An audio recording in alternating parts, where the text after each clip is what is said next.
The crystalline walls of the Vakesh detention facility hummed with suppressed energy as Commander Throlix observed his latest prize through the observation panel. The human female paced in her cell like a caged predator, her movements economical, calculated. They called her Honey Badger in the underground resist, a strange designation from an unremarkable Earth creature that Throlix had researched with mild amusement.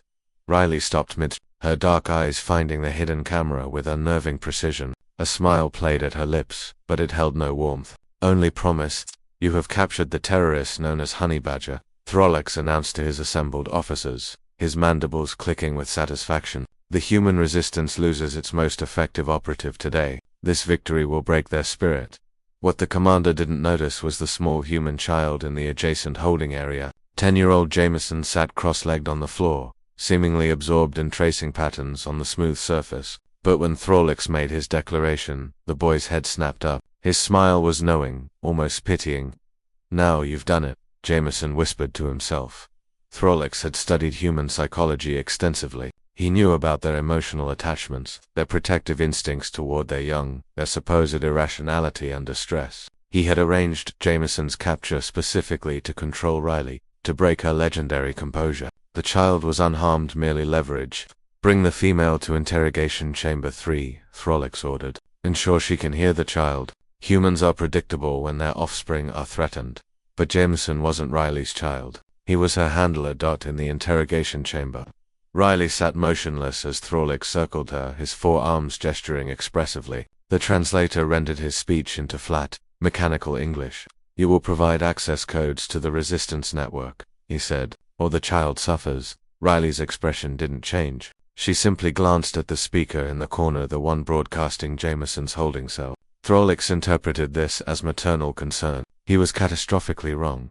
Through the speaker came Jameson's young voice, singing softly. London Bridge is falling down, falling down, falling down, ... Throlix's intelligence officers had documented this human nursery rhyme, a children's song about structural collapse. He assumed it was the boy's fearful regression.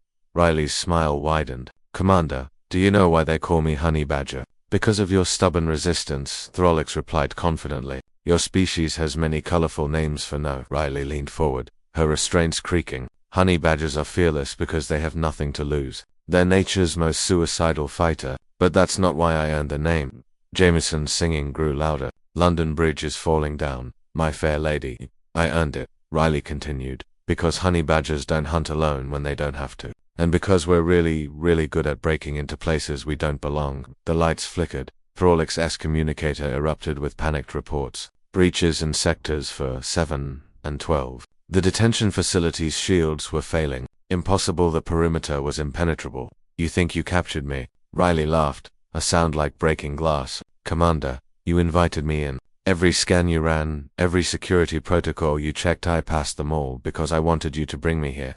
The child isn't my son. He's my mission coordinator. And that song, that's not fear, Commander. That's the confirmation signal. The crystalline walls began to crack. Jameson stood now, his small hands pressed against the transparent barrier of his cell. His smile was serene, almost angelic.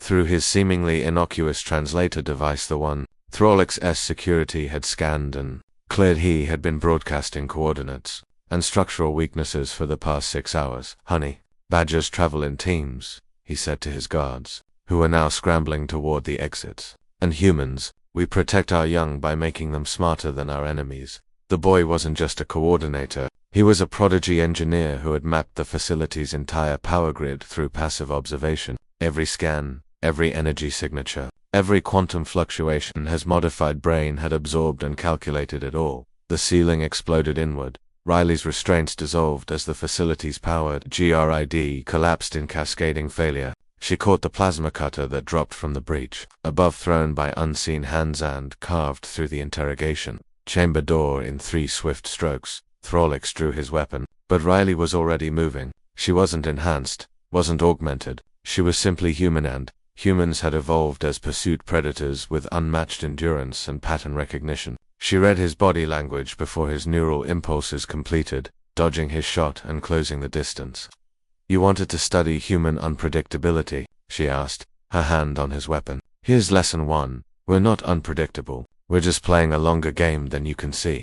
Through the broken walls, Jameson walked calmly toward her, escorted by a dozen human operatives in stealth gear. They had been hidden in the facility's infrastructure for weeks, waiting for Riley's signal. All resistance cells are receiving the structural data, Jameson reported, his voice still childlike but his tone pure military precision. 17 more facilities will fall by dawn. The Honey Badger protocol is in full effect. Throlix slumped against the wall, his compound eyes wide with dawning horror. You sacrificed yourselves. For data collection? No, Riley corrected, pulling Jameson into a protective embrace that was equal parts affection and tactical positioning. We invested ourselves. Big difference. Honey Badgers don't give up, Commander. And humans? She looked at Jameson, pride evident in her eyes. We make sure the next generation is even harder to kill. As the facility crumbled around them and Throlix's forces retreated in chaos, the human team disappeared into the smoke and ruins like ghosts. Behind them, they left only wreckage and a crucial lesson that would spread through the Vakesh Empire.